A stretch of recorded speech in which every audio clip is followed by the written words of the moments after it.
70. Gotcha. Sometimes, Ryan wondered if fate existed. He had seen it across many loops. While they didn't exactly repeat, events often echoed one another even after he interfered. Though the circumstances were wildly different, this loop would end similarly to the previous one, with New Rome burning, Ryan trapped in a suit of mechanical armor, and a genius trying to transfer her consciousness through time. It made sense. Ryan was only one person at the end of the day, a stone thrown into a river. Until he mastered a loop enough to maximize his impact and send it off the rails, the sequence of events was tempted to reassert itself. The courier literally fought against the whole universe, and the rule of causality. But even if it cost him a great many things, Ryan always prevailed in the end. He never gave up on his hope that things would be different, because each loop was a little better than the previous one. His life was a process, each iteration optimizing the final run. And if the courier succeeded in ferrying more people across time, he could do more than just throw pebbles in the river. He could throw it off course with a landslide. "I will need you to activate your power when I ask," Len said, as she put the modified armor's helmet on Ryan's face and hooked the courier to her machinery. "From what I gathered, the violet flux should build up, reach critical mass before you approach the 10 seconds mark." "Good, I would rather avoid making a new save point." Ryan looked through the helmet's lens, though no data showed up on them. Unlike Jasmine's armor, Len's design was cruder, experimental. It would serve as a fulcrum for his power, but her computer would run the actual computations. "So, how should it go?" "I will send the memory map to my previous self." Len sat behind her computer. "My current memories should overwrite the old ones." "Hopefully. Maybe." "It will work," Ryan said, both for her sake and his own. "It has to. Everything is in place for it to work." "We can't be sure," Len shook her head. I hope it will work, Riri. But I can't promise anything." The workshop's door opened, interrupting the discussion. A bandaged Felix walked inside the room, his gaze switching from Len to Ryan. The courier could see the disbelief in his eyes, and then the quiet acceptance. He had been standing behind the door for a while. How long have you been listening?" Len asked with a worried frown. "Long enough," Felix replied as he sat on a workbench in front of Ryan. "Nice armor, but I prefer the cashmere suit." "One day, I'll make a cashmere power armor," Ryan joked. "I guess you've got all the time in the world needed, when you can turn it back?" Felix marked a short pause, his eyes focusing on his former teammate. "Time travel. It's crazy, but it explains a great many things." "How long have you been at it? How far can you go?" "Honestly, I don't know how old I am," Ryan admitted, before remembering one of his early encounters with Pluto.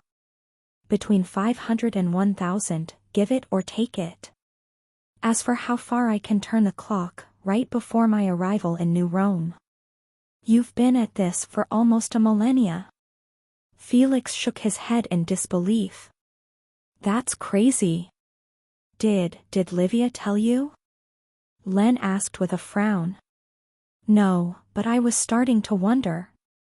When you've eliminated the impossible, what remains must be the truth, no matter how improbable." Felix shook his head. "I stayed around wardrobe for too long." "You've made peace with Livia?" Ryan asked.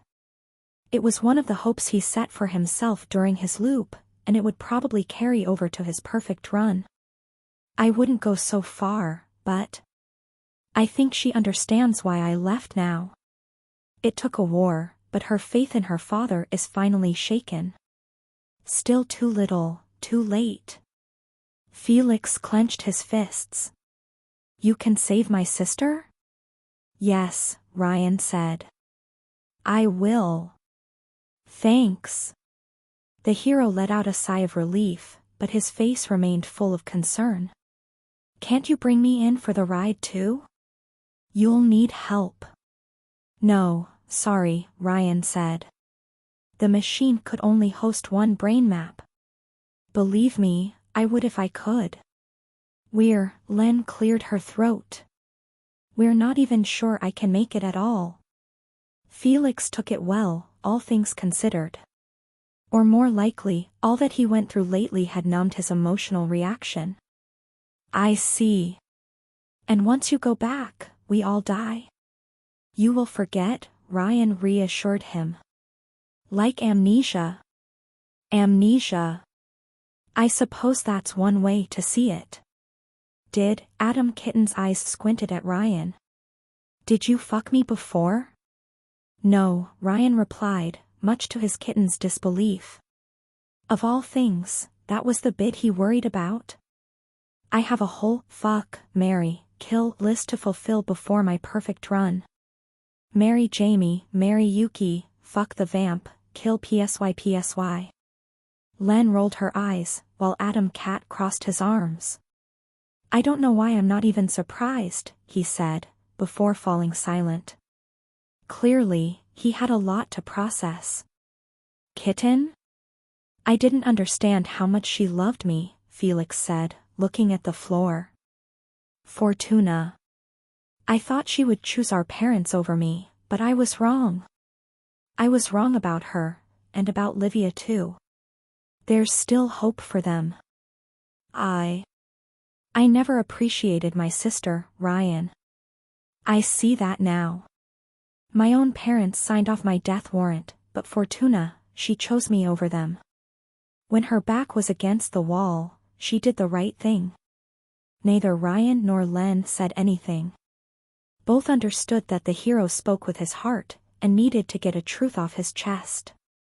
And when you turn back time, Ryan, I'll forget that.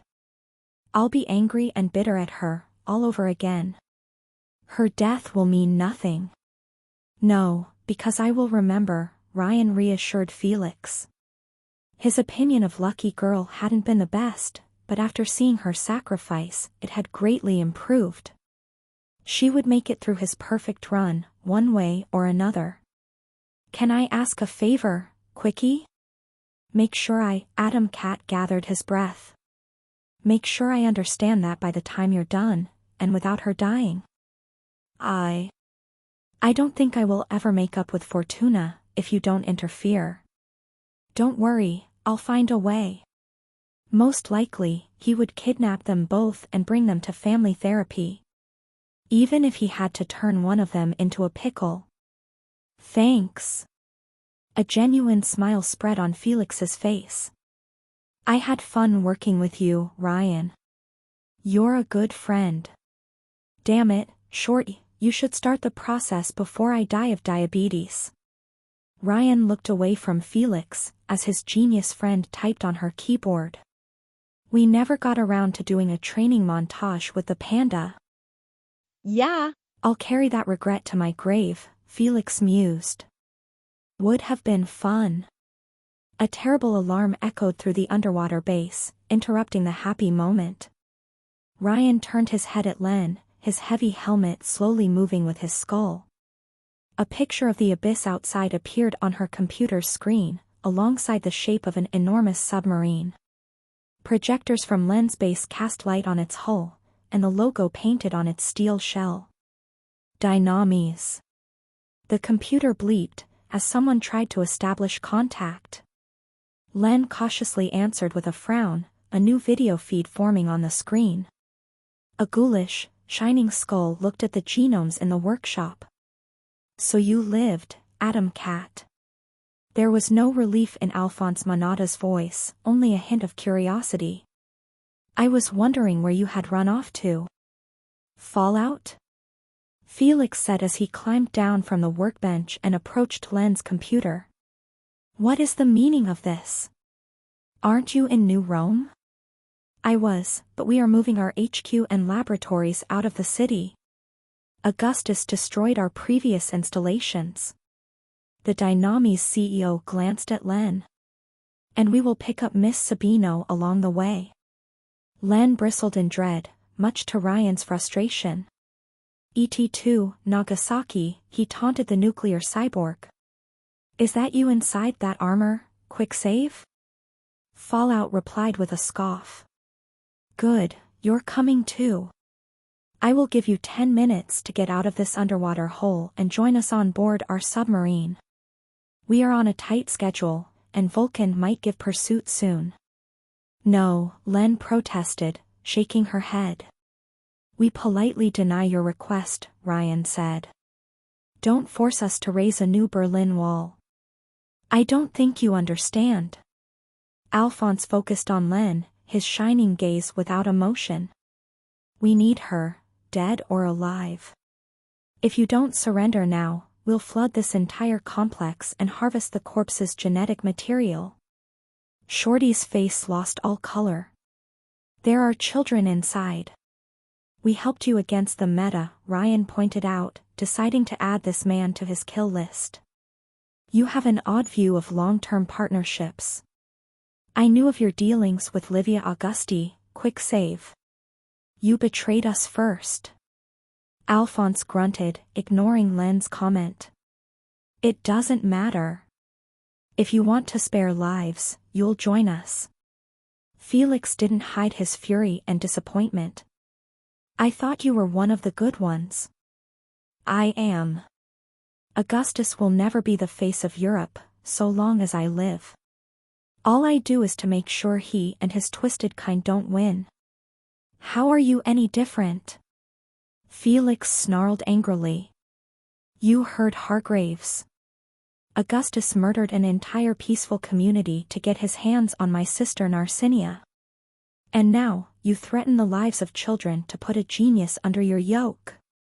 The difference is that I do it to save human lives, not destroy them.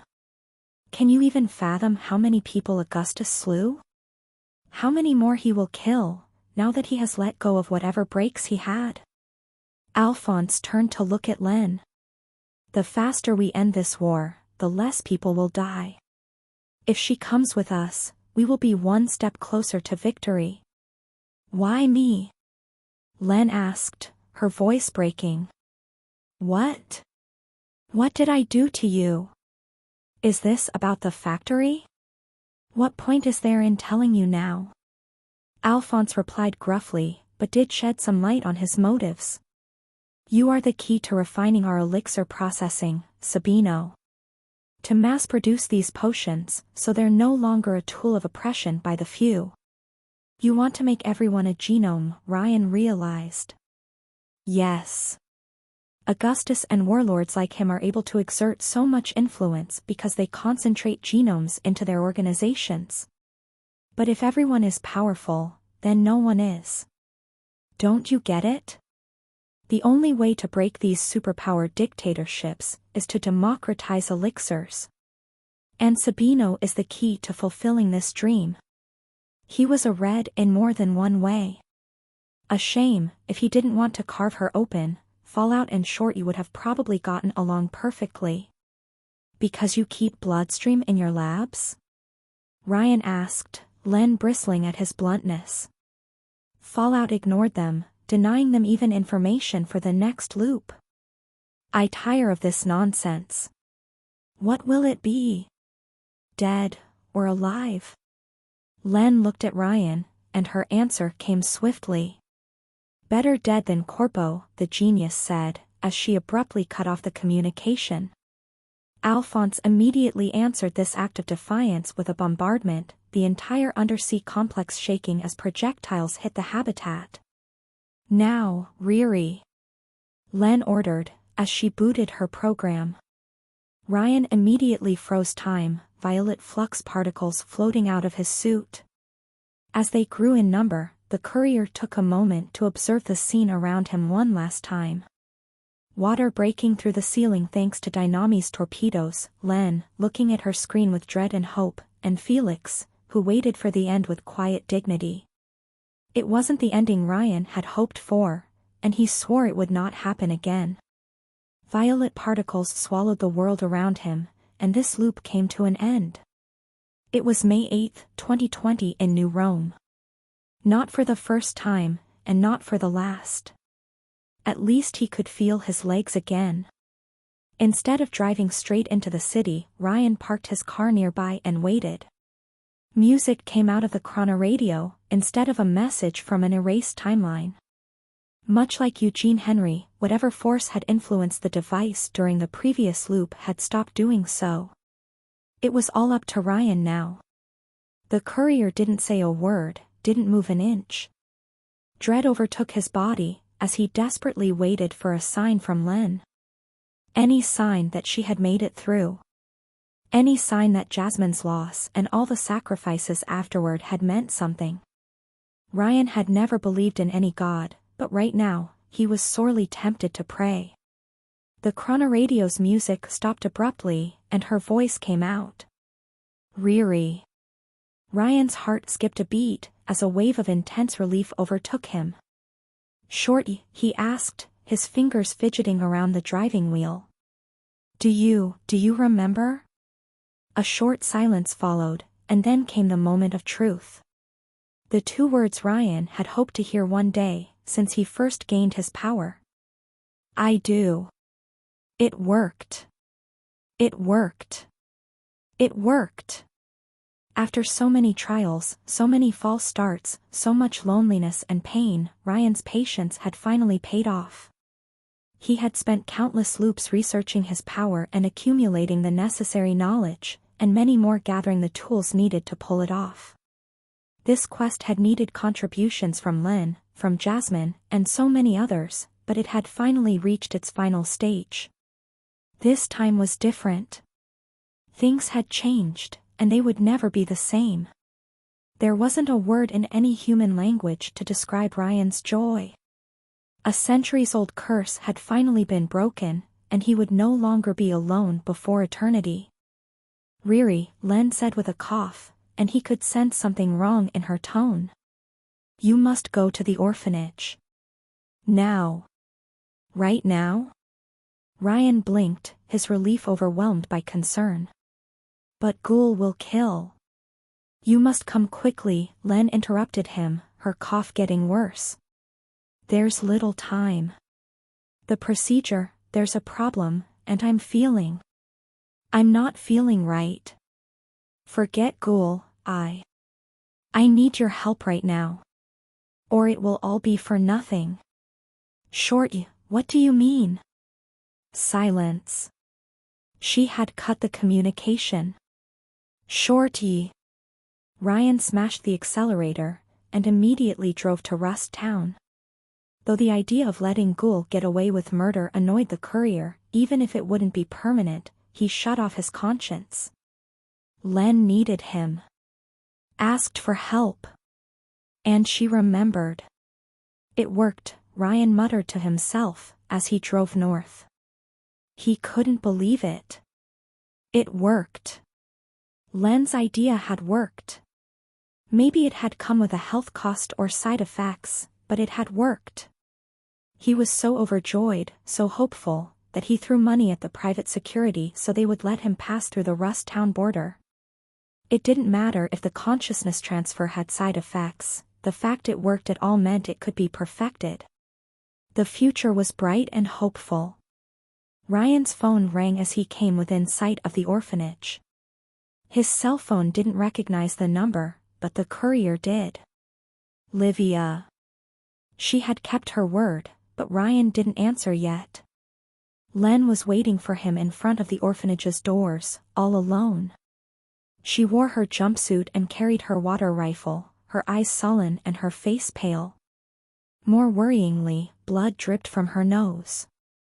Shorty. Ryan hastily parked his Plymouth Fury, stepped out of the car, and immediately rushed at his friend's side. Shorty, are you all right? His best friend looked at him without a word, clearly sick. Did the transfer damage her brain? Shorty, I'm here, Ryan said, approaching her. It's going to be all right, ISW. She shot him. If it had been anyone else, he would have dodged. If it had been anyone but Len, the courier would have frozen time and moved out of the way. But his mind, his mind simply couldn't imagine Shorty raising her weapon at him and pulling the trigger. Ryan froze in place for a split second, and it was all it took.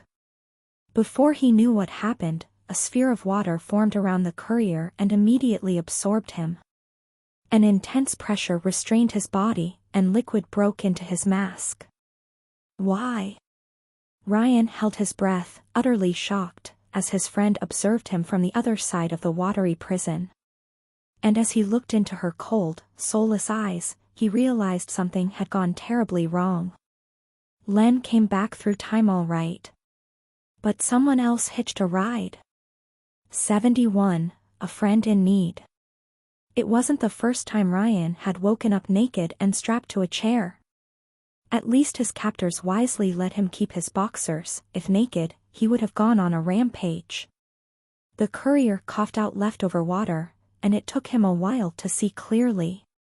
The room was dimly lit, cubic-shaped, and as unwelcoming as it could get. Steel walls covered in brown stains surrounded him from all sides, with a single reinforced door as the only way out and cameras in every corner. Ryan's chair was positioned at the end of a tin table, where sat enormous plates shielded by steel lids. The courier recognized the place. Mekrin's bunker. Cesare. Psyshock was sitting at Ryan's right, carefully opening a robot head with his tentacles and tinkering with the processors. Did you sleep well? Ryan instantly froze time and attempted to lunge at the brainjacker. Unfortunately, he couldn't move an inch. The courier's eyes wandered to his hands and feet, noticing steel restraints almost everywhere it counted. The chair itself looked anchored to the ground, with syringe arms raised at the sides. He couldn't even move his head. Ryan attempted to bite his tongue and choke in his own blood, but his teeth hit a metal plate near the molars. When the courier focused, he realized a metal device attached to the chair restrained his jaw's movements. Damn it, his captors weren't usually this thorough. Can't move, Sleeping Beauty? Ryan recognized Saren's voice as time resumed. Hazmat Girl waited in a corner on his left, back against a wall. Gotta admit, I thought you were a goner for a second. Where's Len? Ryan asked while glaring at Psyshock, the metal bits in his mouth making it difficult to speak. Working on your car upstairs, alongside my other thralls. Other thralls. The very word made Ryan's blood boil. She is happier this way, Cesare. Little Len only feels at peace when she uses her power, and now, she will do so non-stop. It was an act of mercy. Kindness, even. How? How could it be? Did Psyshock infect Len during the bunker assault? No, Ryan would have noticed. Something in the tech? The metal door opened, big fat Adam stepping through alongside Ghoul. What's wrong, Mr. Time Traveler? The metagang's leader taunted Ryan while sitting on the other side of the table. Can't kill yourself today? I suppose the safe word is weight loss? Ryan taunted him back, unimpressed. How witty, I guess we have a new Bill Murray in our custody. Adam pointed a finger at the chair holding Ryan, while Ghoul took position right behind his boss. You won't restart this time, mate. Mekrin used these devices for human experimentation. The chair will keep you alive, whether you like it or not. Ryan would have clenched his fists, if he could. This was bad.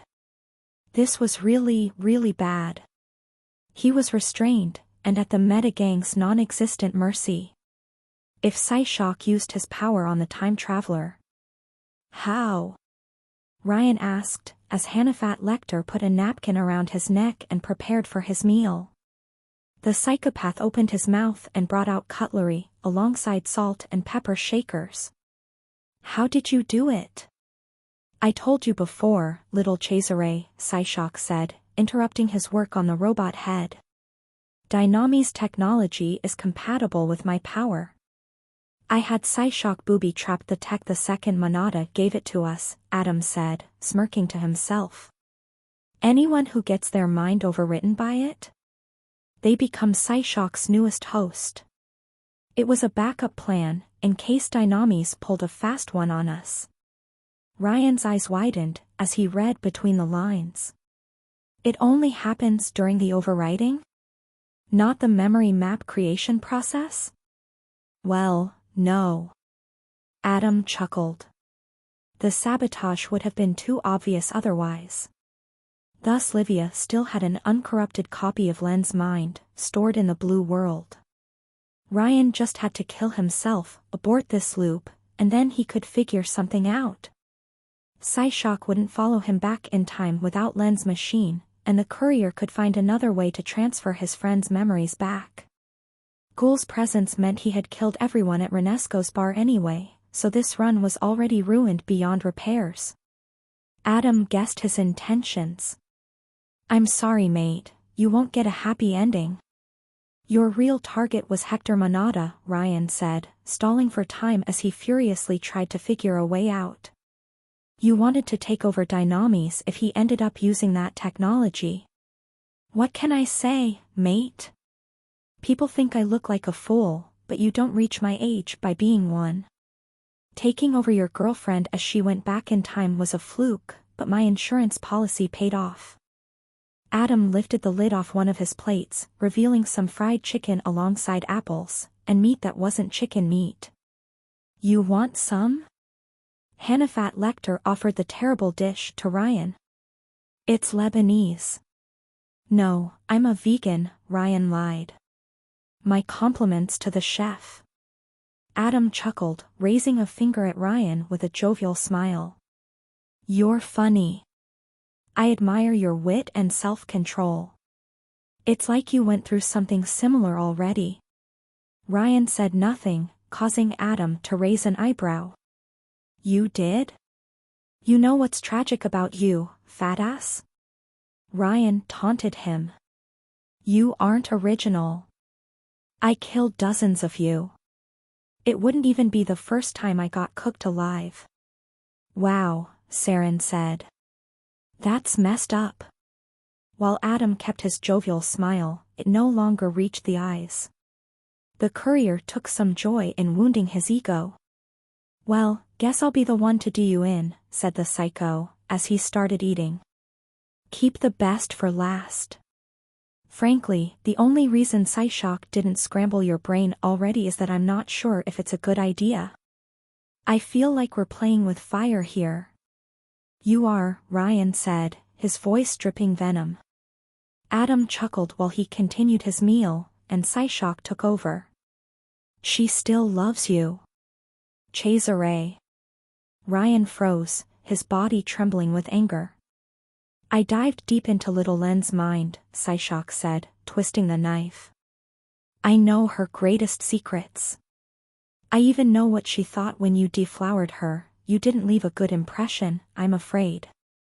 But then again, you were her only one. The special one." "Shut up," Ryan said. "Deep down, she still believes you are the knight in shining armor who will make everything all right. She is just too scared to let you in. She thinks the White Prince has gone rabid. It's tragic, really." "It would be endearing," Ghoul chuckled cruelly, while Saren remained silent as a tomb. "If it wasn't pathetic. To have these monsters use Len's cherished memories as a taunt infuriated Ryan beyond words.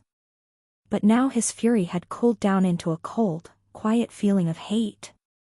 "One day, PSY, I will pick your brain open," the courier warned, "but I assure you, it won't feel pleasant at all." "We both know you are in no position to carry out this threat," Psyshock mused. "Perhaps I will pair you and little Len, once I have dominated your mind. It will be the closest thing to marital bliss you will ever experience." "Will it actually work though?" Adam asked as he finished his meal and wiped away his cheeks with his napkin. He had only left the apples untouched. "Your power modifies brainwaves, and he's in 2 places and times at once. Which means 2 brains, right? I should be able to overwrite his consciousness," Psyshock insisted, clearly eager to brainwash Ryan. The brainjacker found a sick, twisted pleasure in forcefully invading minds. It worked with little Len, when she transferred her mind through time. Should work. Hannafat Lecter raised an eyebrow, a little skeptical. That's the optimistic outcome, but what happens if there's a failsafe in his power? What's the worst-case scenario? Psyshock seemed annoyed that his boss doubted him, but knew better than to argue. The two patterns could conflict and cause brain damage. Maybe death. But if his brain explodes right after he reloads, would his power keep working? Do we risk being trapped in an endless loop as he immediately dies and reloads? Or will it stop eventually? Could your brainwashing count as death as far as his power is concerned? A heavy silence fell upon the room, none of the meta daring to say a word. Finally, PSY was forced to admit his own ignorance. I do not know, Adam. But it should work. But you can't know for sure until you try. Psyshock's silence was an answer in itself. Yeah. That's my beef with your power, mate, Adam said, as he glanced at Ryan. We won't know its limits until we test them, and if we mess up once, you win. You're as bad as Augustus in your own way. If we fail, we die, so we're too scared to even try. Speaking of Augustus, his daughter keeps trying to contact him on his phone, Psyshock pointed out. Eventually, she'll start suspecting something's amiss. Well, we plan to kill her anyway. What I mean to say is that the longer we wait, the greater the risk, Psyshock argued, looking at Ryan with what could pass for desire. I can enthrall and force him to save. But it causes his two selves to align, right? That's what he told his girlfriend. We know his power activates when he dies, but what counts as death? Would stopping his heart for a minute count? Would rewriting his brain and destroying his personality count? Ryan knew the answers, but remained silent as a tomb. I can make him tell us, Ghoul said, white mist surrounding his hands. Freeze his extremities one by one. My fingers don't make the best ice creams, Ryan replied, unimpressed. He doubted the meta had anything that could surprise him. Just chill out, Picard. The undead took a threatening step forward, but Adam stopped him with a wave of his hand. No need for that, Ghoul. The metagang's leader narrowed his eyes at his captive. I can see it in your eyes, boyo. Everybody who thinks they can use you, Dynamis, the Augusti, they're kidding themselves. You're a goddamn hurricane. You can't be tamed, or broken, just avoided. Goddammit, why out of all the people who tried to capture Ryan, Adam was the only one smart enough to realize that? Thing was, even if Ryan were trapped in a capsule and jettisoned into space, he would eventually die and find a way out. He had come back from Monaco, and faced overwhelming odds. They just had to slip up once, and Ryan would win the next time around. They were NPCs, and he was a player character. However, Psyshock's power did have a credible chance of brainwashing him across time. He needed to make Adam keep doubting, so he wouldn't even try. Wait. Something was wrong. Big Fat Adam wasn't doubting himself. At every point in the conversation, he had made the other psychos doubt themselves, slowly guiding them towards his own conclusions. That manipulative bastard only gave his men the illusion of listening, to gaslight them into following his agenda. He had already made up his mind about how to deal with Ryan. What was he really planning? He could be useful in another way. Everyone looked at Saren. If he's really a time traveler, maybe he knows the cure? Psyshock could read his mind and find out. The cure? Ryan frowned. The cure for what? For us, jackass, Hazmat Girl replied, as if it were obvious. A cure for the psycho condition? Well, that made sense. Ryan doubted Saren wanted to stay a gas cloud trapped in a suit, or mongrel, an animal unable to use the abilities he collected. Is that what Walleye pitched to get you all in line? He isn't working for a cure. He's not even trying to save himself. The courier looked at Hannafat Lecter, sensing an opening to sow discord. Last loop, after we took over the bunker from you, I looked at the base's plan at the entrance. And I noticed something interesting. You tried to conquer the place, room by room. But the path you took wasn't the shortest to the lab, or the mainframe, but it is the shortest to the orbital communications tower. Adam's smirk didn't falter, but his hateful gaze told Ryan he had guessed correctly. That madman had made up his mind from the start. You want me to stun him, Adam? Ghoul asked his boss, as Hannafat Lecter grabbed a big apple from his plate. Freeze his lying mouth shut? He doesn't want to save anyone, not even himself. Ryan shouted. He just wants to kill everyone, because he's a sick evil bastard who thinks he's already doomed. Adam shoved the apple into the time traveler's mouth like a pig, preventing him from speaking. The courier tried to swallow it and suffocate, but the metal plate in his mouth prevented him from doing so. Psyshock had to know. The bastard was too smart not to guess his boss' plan, but too sociopathic to care. Ghoul was too dim or too crazy to bother. Only Saren seemed bothered, but Adam immediately noticed her unease. Got anything to say? Hazmat Girl remained silent a moment, as if trying to digest the news. In the end, her survival instincts kicked in. No, Adam, I don't. Good, because you're a dear friend and I would hate to have you for dinner, Adam said with a falsely warm tone, before grabbing another plate and removing the lid. Especially when we're reaching the dessert. The courier's blood froze, as he gazed at the horrifying dish.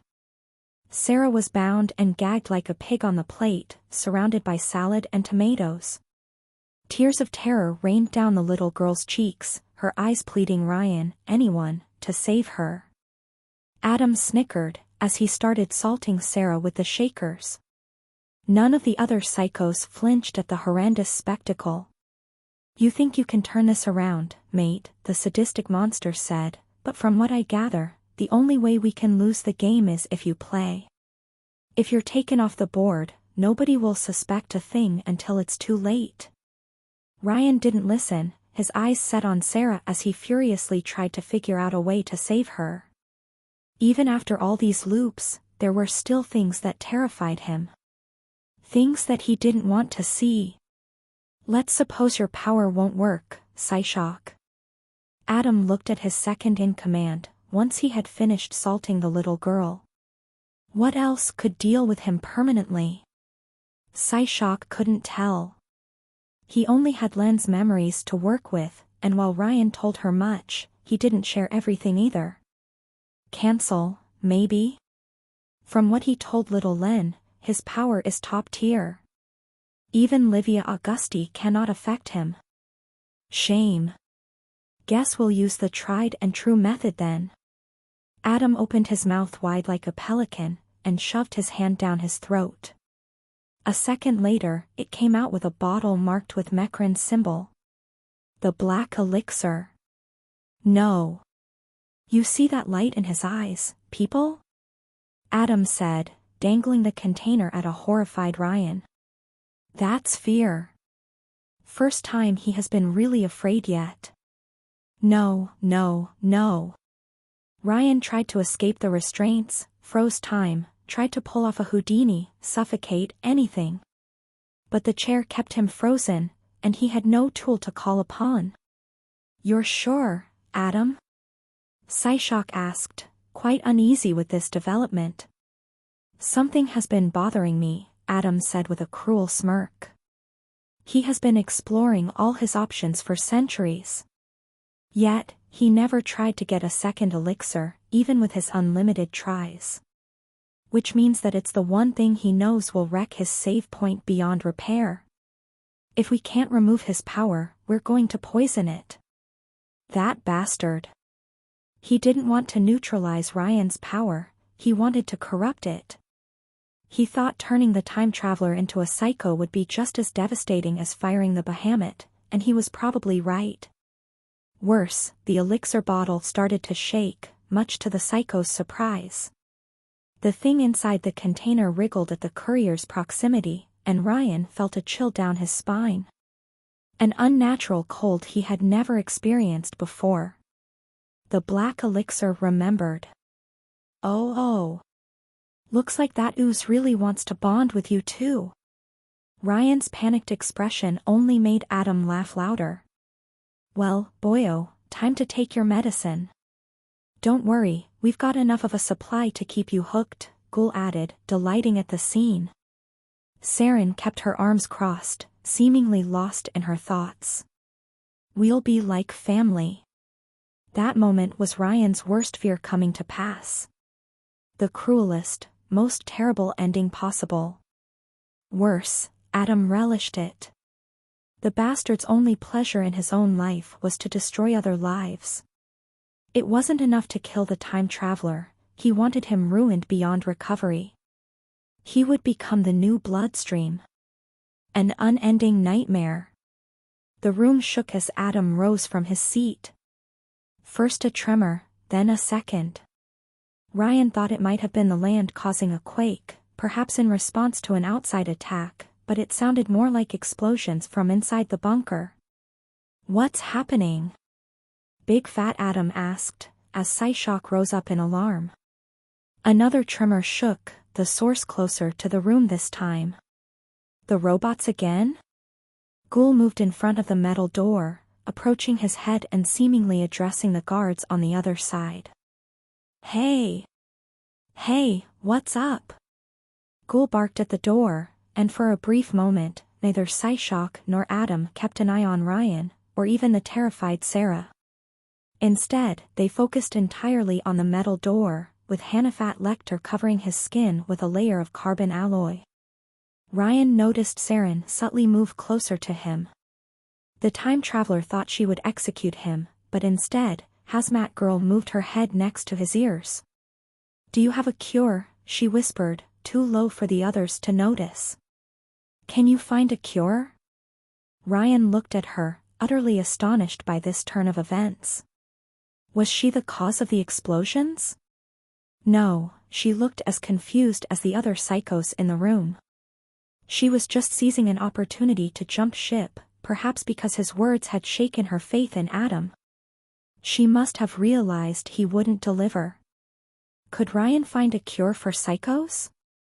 He had never managed to do so in the previous runs, but he never had access to Mekran's bunker before either, nor people like Dr. Tyranno. Maybe this time would be different. Ryan blinked repeatedly, hoping she would get the message. Saren moved her hand behind the chair, and he sensed his restraints slowly weakening. Perhaps she caused the machinery to rust with her gas power. No answer, boss, Ghoul said, covering his body in a thin layer of ice. Did someone come to rescue you, mate? Big Fat Adam glanced at Ryan, causing Saren to pull off her hand before he could notice her sabotage. The Augusti? Did you prepare an insurance plan of your own too? Ryan wished he had. Who could it be? Was it Livia?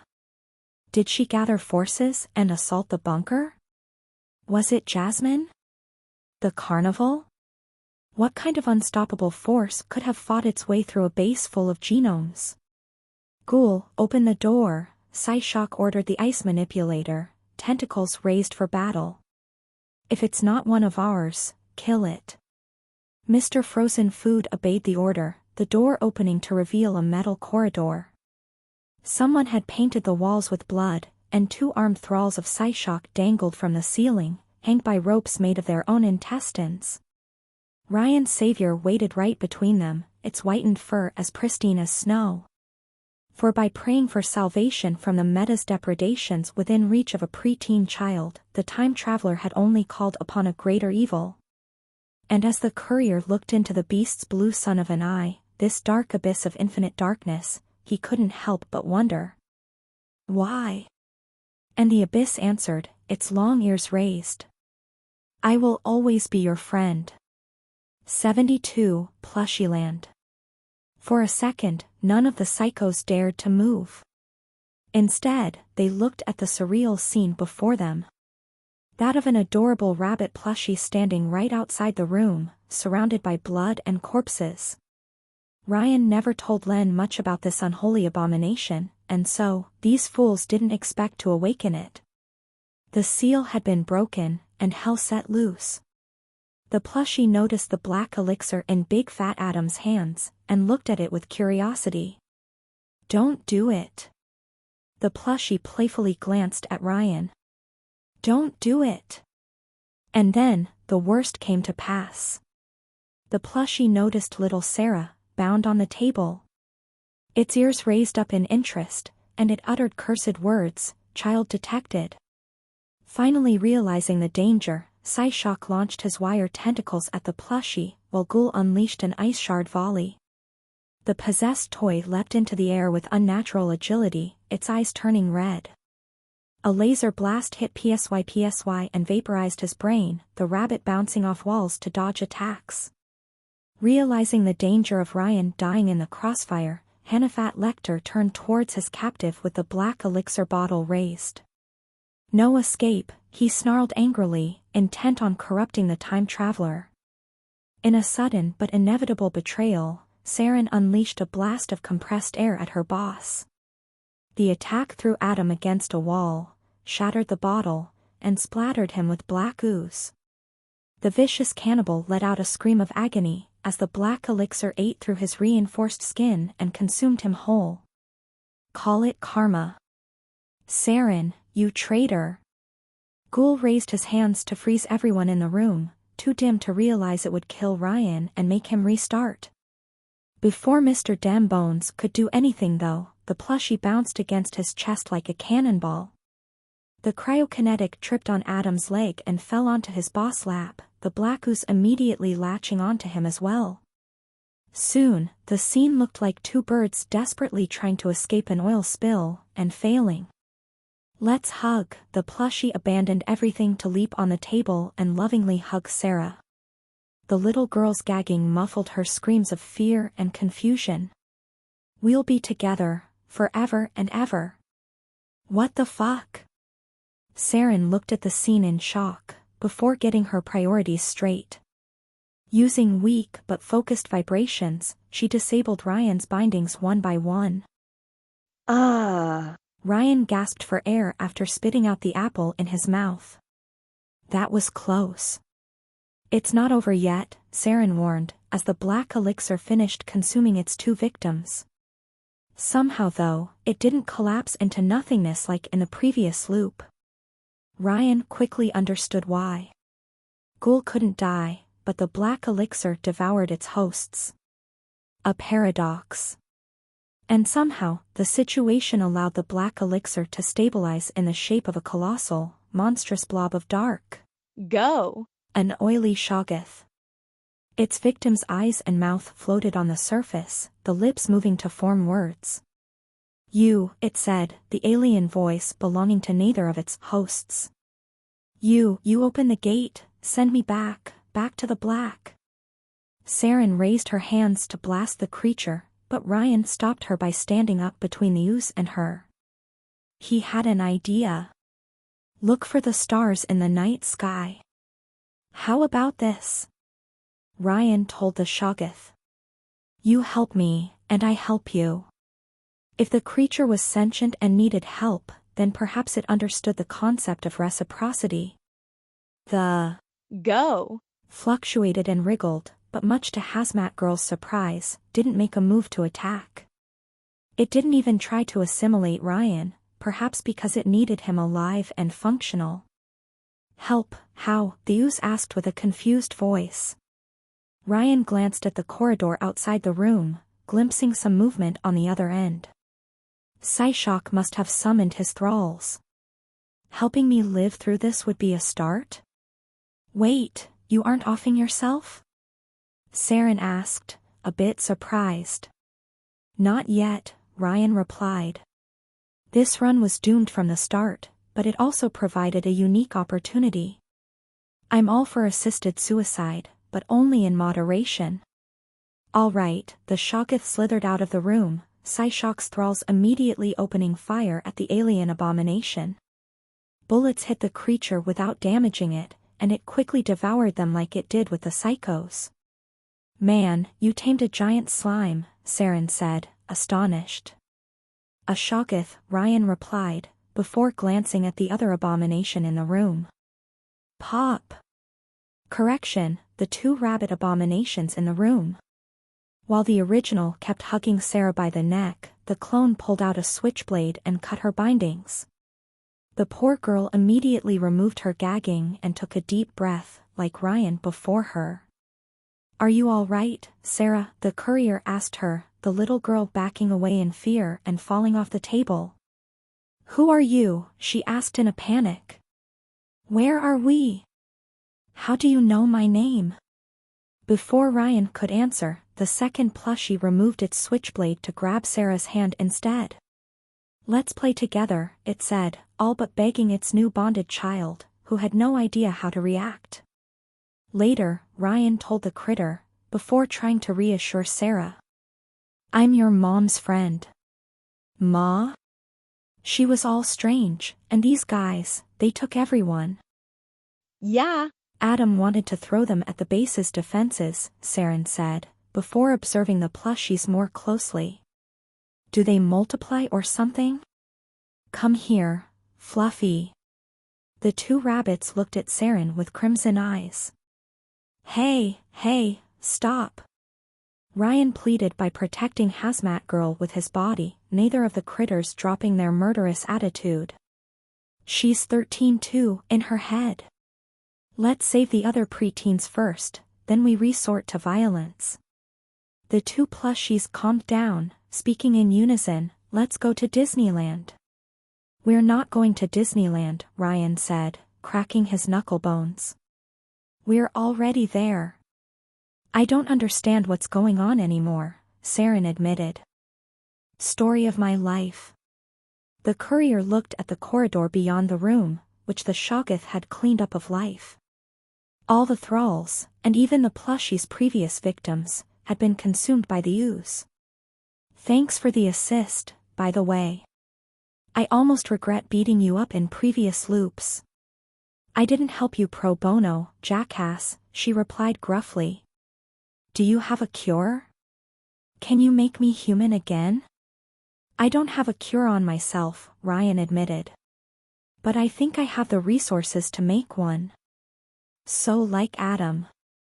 She crossed her arms, disappointed, but not surprised. Always the same bullshit. Except he's a sociopathic cannibal, and I'm a friendly, grass-eating time traveler. One should sound a little more trustworthy than the other. Who else knows about my power? Maybe acid rain? She wanted to skewer you on sight, so Adam kept her outside.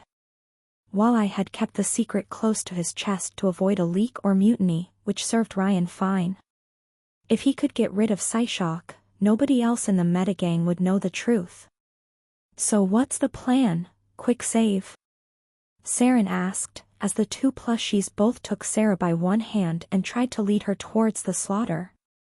The little girl was still too cowed to follow through with it. If you aren't killing yourself. First we save the children and Shorty, then we're taking over. Saren froze a second. What, the bunker? Yes, the bunker. With Adam gone, most of the meta outside the base, and his current allies inside, Ryan had a once-in-many-lifetimes opportunity.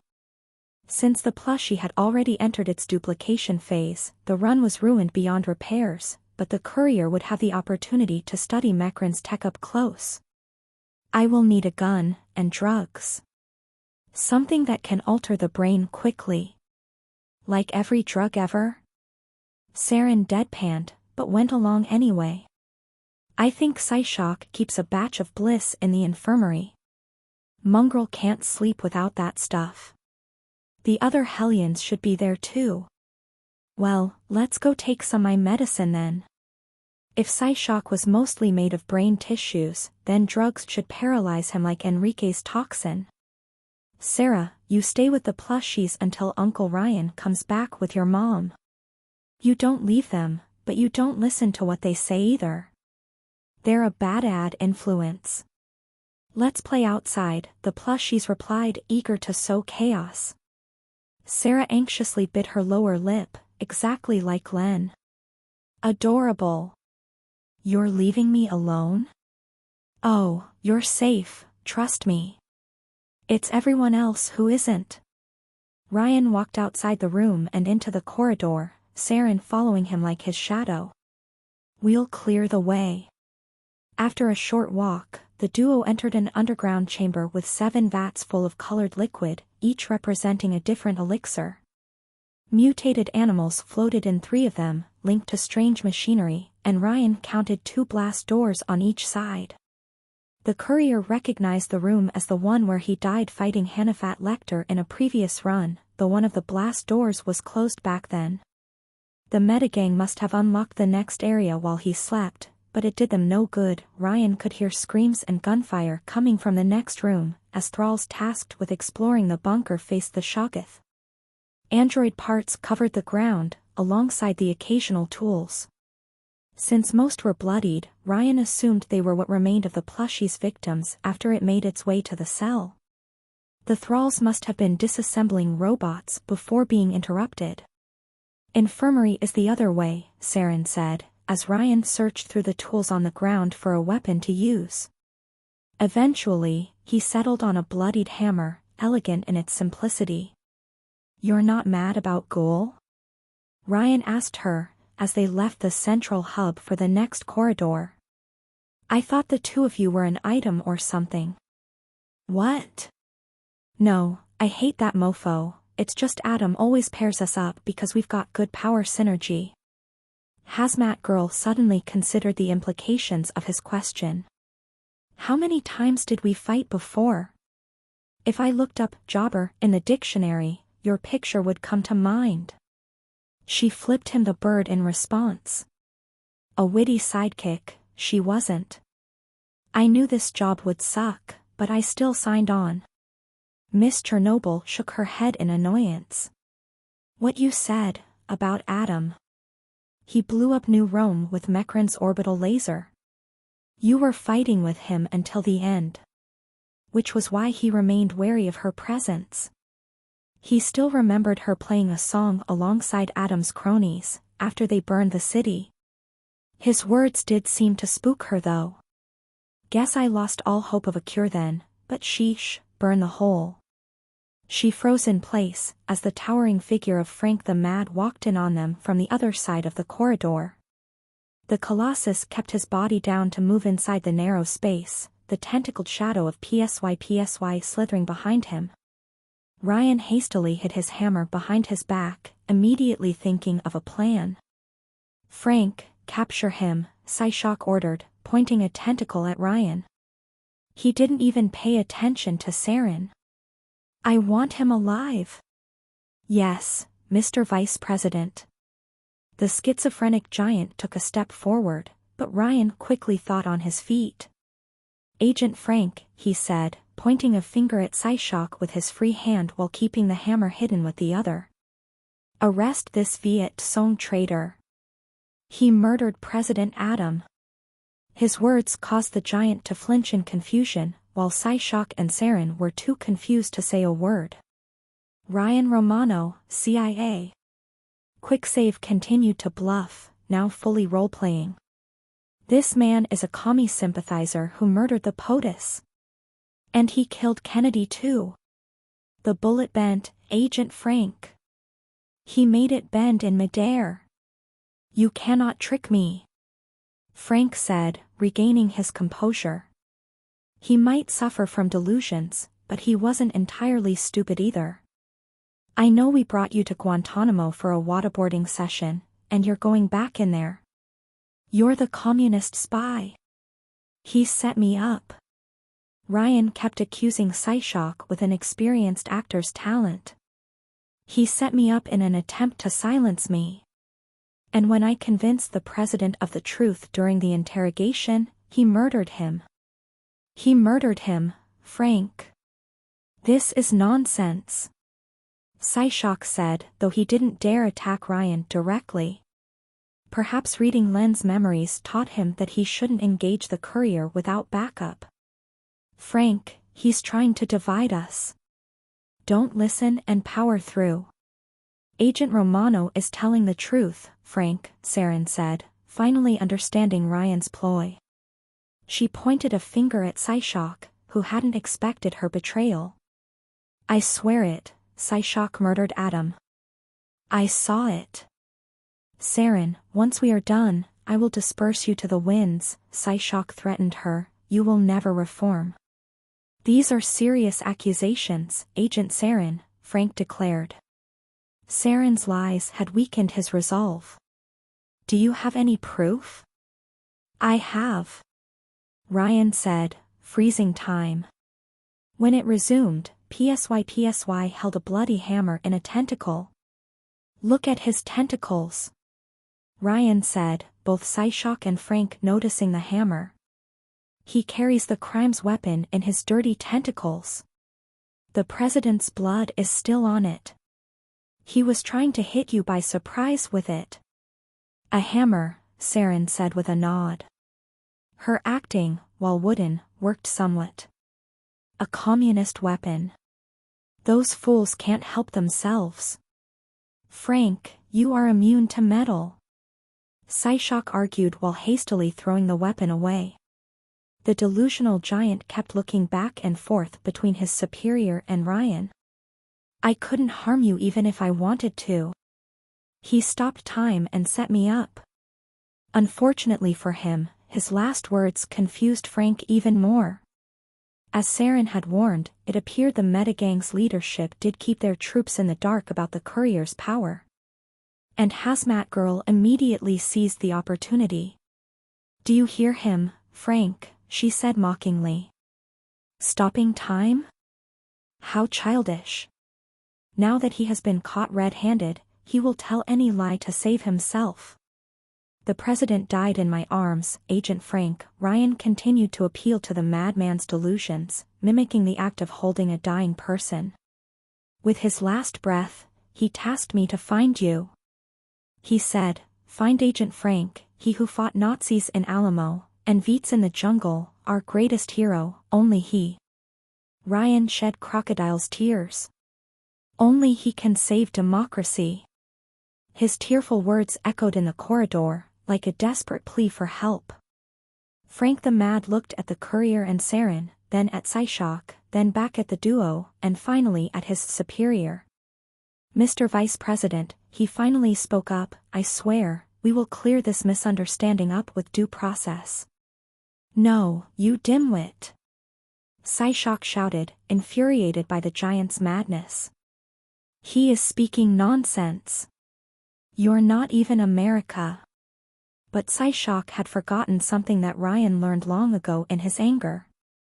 The main reason why it was so difficult to work with psychos. To run an asylum full of madmen, you had to speak their language. I voted for you. Frank suddenly punched Psyshock so hard his head exploded in a shower of brain matter. The fist hit the corridor's wall with such strength, it caused the whole bunker to shake. I voted for you, and you betrayed my feelings. And as Dynami's psyche report on him attested, Frank didn't react well to people contradicting his delusions. So long as I live, this great nation will never fall to communism. Frank turned around and walked towards the other end of the corridor. Ryan guessed he intended to take the elevator to the upper levels, and hunt Psyshock's newest host. Better dead than red. The furious giant's steps caused the ground to shake, leaving a cowed Saren and Ryan behind.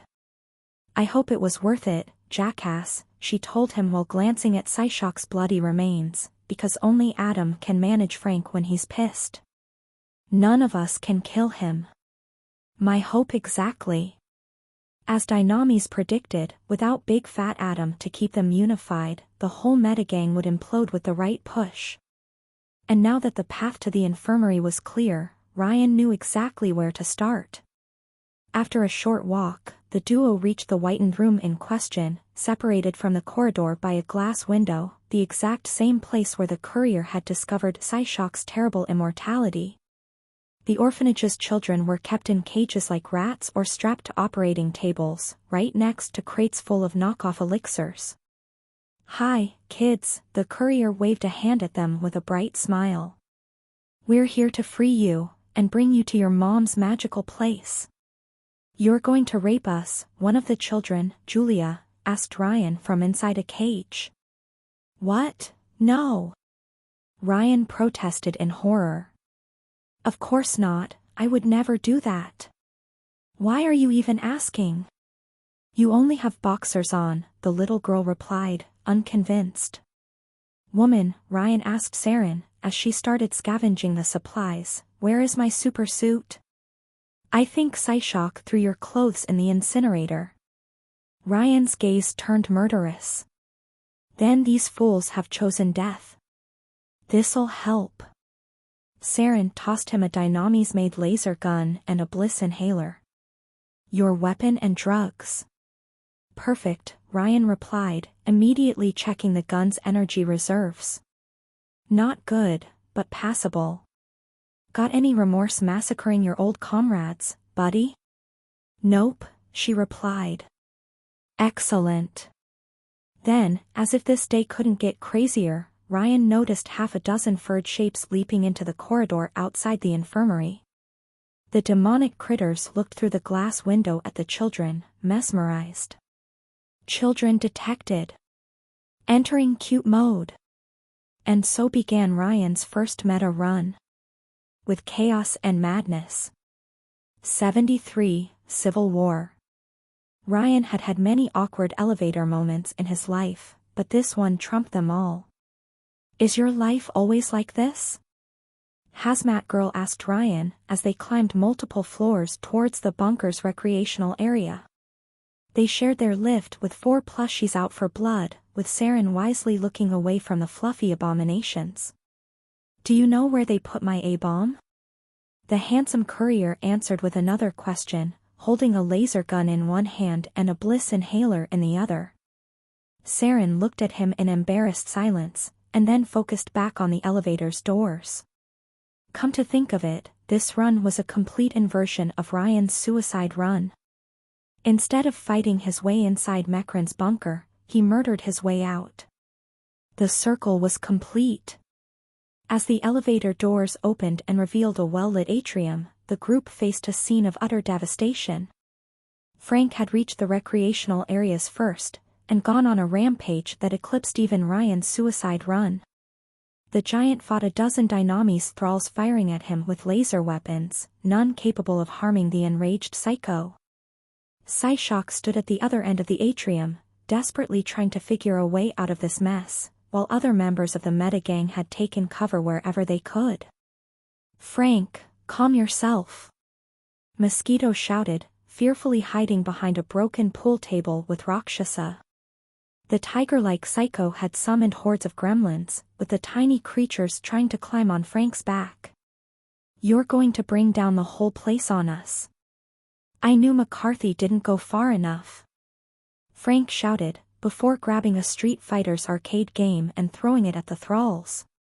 The projectile immediately killed 3 people in a devastating impact. "The red menace contaminated our precious bodily fluids." "No, not Capcom." Ryan protested at the horrifying sight. He couldn't care less about the pool table or the bar, but destroying an arcade game? It was sacrilege. Saren, the uncultured boar, had the exact opposite reaction. "Arg, the pool table. Frank, what the hell, we've only got one of those." "Saren?" Rakshasa glanced back at Hazmat Girl and her partner. "What are you doing with the prisoner? What the hell is going on?" "President Adam is dead, and we're taking over," Ryan explained, laser gun raised. "Democratically." "Let's play," the plushies said, before rushing into the melee. The gremlins assaulting Frank immediately recognized the fluffy creatures and fled in terror at their approach. Unfortunately for them, the possessed toys seemed to find as much joy in chasing them as attacking humans. A woman made of ink, which Ryan recognized as Ink Machine, peeked over a bar counter's ruins. Adam's dead? They are the enemy. Psyshock shouted, running out of cannon fodder to throw at Frank. Mosquito, Ink Machine, get out of your hiding hole and capture them. You betrayed democracy. Frank snarled back. Choose your side, guys, Saren said, raising her hands at Psyshock to blast him. We've got Frank and the juice. Get in line. PSY immediately realized the danger of a mutiny. Only I have the elixir connection, he snarled, before lowering himself to avoid Frank throwing one of his thralls at him. You will run out of knockoffs without me. And you'll run out of life first. Saren made a terrible wordplay as she blasted the brainjacker. He dodged the attack with a leap, the compressed air hitting a wall and causing the bunker to shake. When the psychos present hesitated, Ryan pointed at his boxers and threatened to unleash his ultimate weapon. Don't force me to flash you. You shall not survive. After a short glance at each other, Mosquito and Rakshasa immediately left their hideout and charged at Psyshock, much to his anger. Traitors! Sorry, Psyshock, but I would rather be on your bad side than Frank's. Mosquito apologized before lunging at the brainjacker, while Rakshasa tackled a thrall. Inky Winky emerged from her hiding hole too and wisely joined the winning side. At least we can kill you. Thank goodness, it wasn't loyalty that bound the meta-gang together. Raising a tentacle, Psyshock managed to throw Mosquito off him and fled out of the room. Leaving his minions to take care of the remaining mooks, Ryan immediately gave pursuit. After escaping the atrium, Psyshock reached a corridor with reinforced glass windows on both sides, shattering one and jumping through the hole. The hangars below the junkyard were no more peaceful than the atrium, for the black elixir had managed to invade them. Perhaps another elevator connected the lower levels to this floor. The creature rampaged in the hangar holding the Meta's submarine with the technicians fleeing in panic. The giant slime had grown with each victim, now reaching 5 meters across in size. Most importantly, Ryan noticed his Plymouth Fury near the submarine, its engine removed from the husk. Shorty? The courier muttered to himself, remembering that Psyshock sent Len to work among the thralls. Yet only the screams of the enslaved answered him. Ryan glanced at the other hangar within reach, the one where Psyshock had fled. The nerve squid was making a desperate dash towards Mekran's scorpion mech. Oh no. You don't. Ryan said from the corridor above, freezing time and sniping the psycho with his laser weapon. A light ray hit the psycho when time resumed, blowing a hole in his brain. Unfortunately, the engineer closest to the mech started to undergo a terrifying transformation, Psyshock reshaping his body into his new vessel. You thief! Ryan glanced at the corridor's other end, which led to the bunker's entrance. Acid Rain had climbed down inside alongside 2 hound drones. I knew we should have gutted you first. Sorry honey, no indoor rain on the weather report today, Ryan replied before firing at her with his gun. Even though she couldn't summon her poisonous downpour underground, Acid Rain still had sharp reflexes and managed to dodge the attack by diving to the side. She retaliated with a thrown knife, while the hound drones lunged at Ryan. With no other way out, the time traveler jumped through the broken window to escape and landed inside the mech's hangar a few meters below. 2 thralls guarding the area immediately fell upon him like a pack of hyenas. The blisters on their skin informed the courier they were bliss addicts, abducted off the street, and transformed into brainwashed tools. How many people had PSY enthralled since he arrived in New Rome? Every hour wasted on a run increased his kill count. Swearing to destroy the brainjacker as early as possible in his perfect run, Ryan regretfully opened fire back, though non-lethally. His weapon's rays hit the addict's hands, forcing them to drop their guns, and he punched them both out cold. Acid Rain prepared to jump into the hangar above him, only to take a blast of compressed air for her trouble. The powerful attack threw the teleporter through the glass window, and she crashed on the ground unconscious only a few steps away from Ryan. Saren emerged from the recreational area, and quickly blasted the Hound drones before they could retaliate.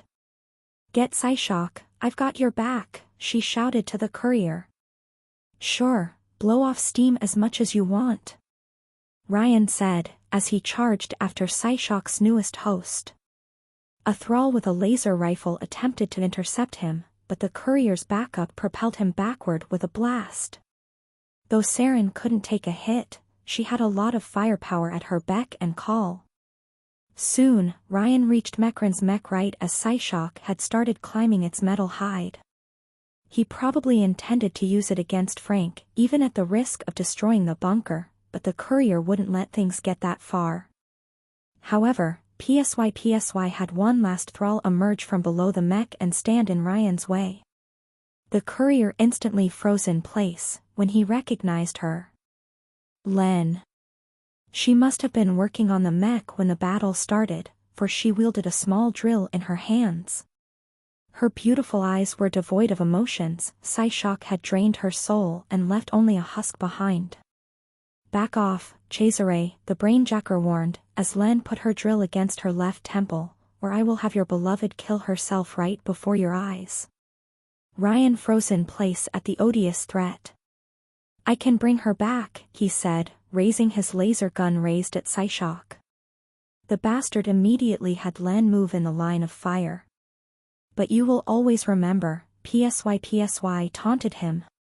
"Whenever you look at her from now on, you will see that moment flashing back before your eyes. The sight of her brain spilling out on the floor, because you wouldn't back down." And he was right. The memory would haunt Ryan forever. But he couldn't look the other way. His best friend's index finger slowly pressed the trigger, and his heart skipped a beat. The courier froze time before Shorty could activate the drill, and rushed at her while the universe turned purple. Ryan felt sick in his stomach, for he never raised his hand against Len in any loop. The mere fact Psyshock forced him to do this, even to save her life, filled the courier with intense fury. Tossing his laser gun aside, Ryan raised his free hand, joined his fingers, and quickly hit her multiple times in the carotid and aorta. It was a highly dangerous technique, with a strong chance of causing medical complications, but he didn't know any other method to prevent her from harming herself. When time resumed, Len collapsed. The strikes had temporarily blocked the blood influx to the brain, causing unconsciousness and making her drop the drill. Ryan carefully caught his best friend with his free hand and gently put her on the ground. And of course, that bastard Psyshock used the opportunity to launch a tentacle straight at the courier's skull. Ryan dodged and froze time for 2 seconds. Leaving Len on the ground, he rose up and prepared the bliss inhaler. "You should have seen it coming from Shorty's memories. I've been in this city for months, and yet you have never managed to possess me." Ryan dodged the tentacle when time resumed, grabbed it with his free hand, and quickly pulled the metal squid down to earth. "Do you know why? Because for all of your vicious, cowardly tricks, I always beat you." Psyshock replied with a hateful snarl and a tentacled whip, but the time traveler dodged with quick bursts of his time stop. "As your boss once said it," Ryan quickly closed the gap and applied the inhaler to the brainjacker's face. "Time to take your medicine." Psyshock took a full dose of bliss to the face. His tentacles thrashed around in panic, but as Enrique guessed, his mutated body made him especially vulnerable to brain-altering chemicals. Psyshock gasped and wriggled on the ground, his tentacles falling inert as the euphoric rush paralyzed him. The courier kicked the brainjacker in the head, just to be sure he wouldn't get up again, and then focused on Len. Thankfully, his friend was still breathing. She would need quick medical attention, but she would live. "It's okay, Shorty." Ryan sat at his friend's side, holding her close to his chest. The battle raged around them, plushies escaping into the bunker while Frank smashed a wall to get into the hangar. "I've got your back." He always did. It took one more hour, but Ryan's side eventually won the metagang civil war. Though one-sided slaughter might have been a better term.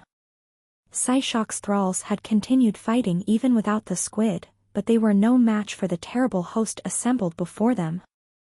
Unfortunately, while Ryan reigned in the violence whenever he could, neither the plushies nor the meta showed any mercy.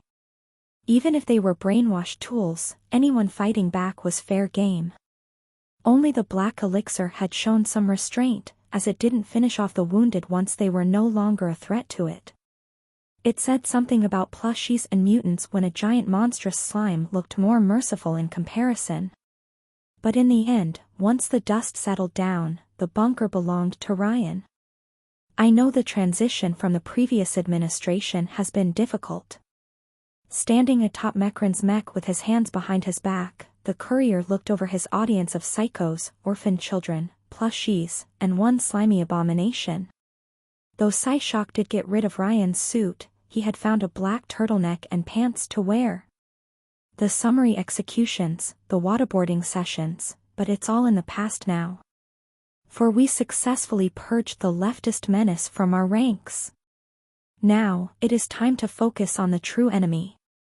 Frank the Mad nodded to himself, never losing sight of what mattered. The Mexicans. Exactly. And it is with great reluctance that I accept the role of president, and the unlimited emergency powers that come with it. Powers that I promise to give up once the crisis is over. Ryan winked at his audience. Honest. 20 metagang members had survived the short civil war, either because they wisely sided with the winning side or outright surrendered. Ryan recognized most of them, from the land to mongrel, though not all. He would have all the time to exploit them in the following days. They might be his new minions, but they were still assholes. As for the plushies, they had each bonded to an orphan, keeping watch over them like jealous pets. They had also enslaved Rakshas's gremlins, forcing them to fawn over the children by whipping them with harvested intestines. Ryan had the Psycho Summoner teleport more creatures as an offering to their plushie overlords, which seemed to satisfy their bloodlust, for now. In short, the pecking order had been established. "Hey, who made you the leader?" Ryan recognized the dissenter as the lizard psycho he beat up at the orphanage, in the previous Dynamis run. Unfortunately, it seemed a few people disagreed with the new status quo. "You're not even one of us. Come to think of it, I'm pretty sure you were a prisoner hours ago." Ryan looked at this rebel scum. "What's your name, my scaled friend?" "The best I can come up with is Mook. The Reptilian." How original, another conspiracy trying to take over the government. Who was next, the Illuminati? I assure you that this is a democracy, one man, one vote. Ryan put a hand on his chest.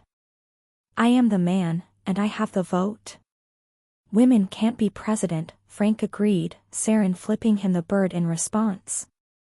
But if you're skeptical about election results, let's settle this. The courier glanced at the audience.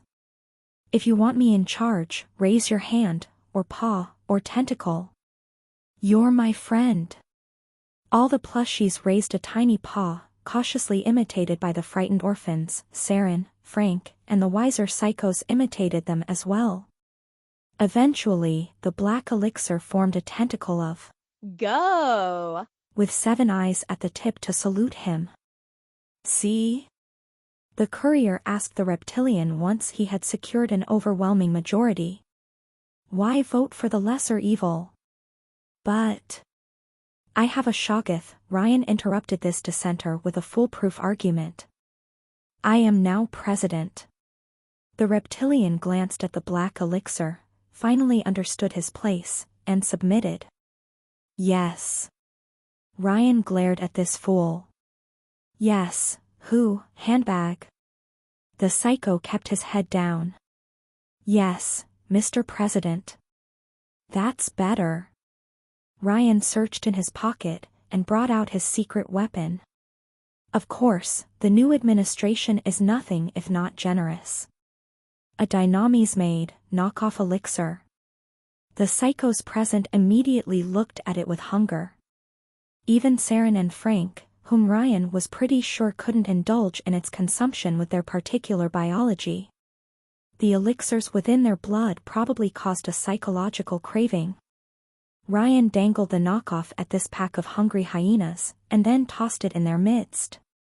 Though they all reached a hand to grab it, Mosquito used his wings to grab it midair and immediately consumed it. Obey the government, pay your taxes, and everyone will benefit from our elixir care, Ryan said as Mosquito let out a moan of blissful pleasure, and the other psychos snarls of frustration. What about the connection? Ink Machine voiced her skepticism. Only Psyshock knew how to contact the supplier. I'll take care of it, Ryan said, already having a plan to deal with Dynamis. The juice will flow. It'd better do, Inky Winky said, arms crossed. Or I'm out of here. Also, I only saved your ass for the cure you promised, Saren reminded Ryan of his campaign promises. If you don't follow through with our deal, I'll blast you dead before you know what's coming. I helped. The black elixir's alien voice startled most psychos present, and especially the children. Everyone gave the creature a wide berth, even the plushies. You, help me, now. I assure you that unlike any other politician seen before, I will fulfill my electoral campaign's promises. In fact, I will immediately make a few calls. We're going to take this bunker by storm, and then... Ryan waved a hand at the ceiling. The world. The people present exchanged glances, floored by their president's grandiose vision. The world? The reptilian asked, as if he already controlled it. The world, Ryan corrected them. Since the run was doomed from the get-go, the courier could afford to throw safety out of the window, and try risky strategies that would work in the short term. He would call in favors, even from people he would have rather avoided. What about Ma? Little Sarah asked with a frown. Will she recover? Uncle Ryan has a plan to cure your mommy, the courier reassured her. Len and the surviving thralls had been heavily sedated, until Ryan could figure out a way to undo their brainwashing, acid rain too, since he had questions for her. Psyshock would be kept in a drugged haze until the courier found a way to throw him at cancel, which shouldn't take long. Just be patient. Everything will be all right. So what next, boss? Saren asked, arms crossed. First I will nominate you as my vice president, because we believe in gender equality. Ryan glanced at the black elixir. Our Go. friend will become Secretary of State, to fill out the alien minority quota. Agent Frank will ensure the people respect the government's will. Yes, Mr. President, the agent nodded, the perfect patriot. Rakshasa, you will keep summoning gremlins to pacify our plushie overlords. Though every plushie had bonded to a child and none had escaped the bunker, Ryan knew very well this was only the calm before the storm. As soon as they ran out of gremlins to kill, the creatures would multiply and take over the surface world. Hopefully, he could delay the plush apocalypse by a few days. Reptilian, you're going to the orphanage to bring me my cat back. A cat? The lizard asked, surprised by the order. A Persian cat, with white fur and pure blue eyes, Ryan explained. Spoiler warning, we're going to ham it up and chew the scenery. They had a secret base and access to a doomsday weapon. The signs were painted on the wall. It was time for Ryan to go full Bond villain.